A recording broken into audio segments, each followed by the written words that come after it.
What I wanted to say to you is that there's a lot of people that don't know Nadeem the way I know him and don't know his story. And I think it's important. I'm going to say it again, and I think this is something we need to build on.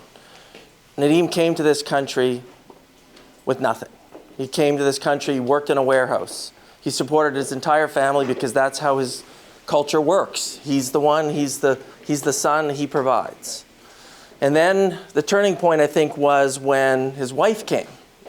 But Nadeem got laid off from the factory, and he was discouraged, but his wife said, no, this is an opportunity, Nadeem. You go back to school.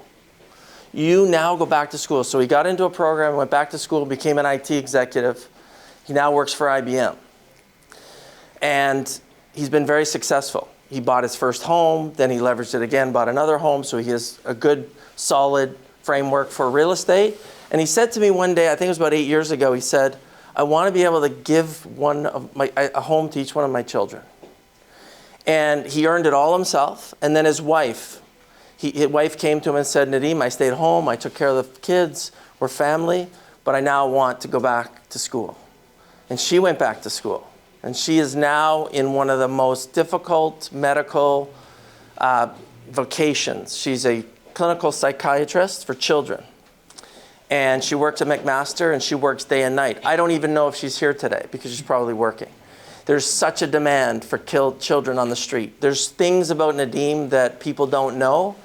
And I'm standing with him because he's a values-driven family person, and I align with those values. All other things aside, he's values-driven and the values we want. I can't stand for a flip-flop. And I don't think, I've never seen it in Nadeem. He's not going to flip-flop.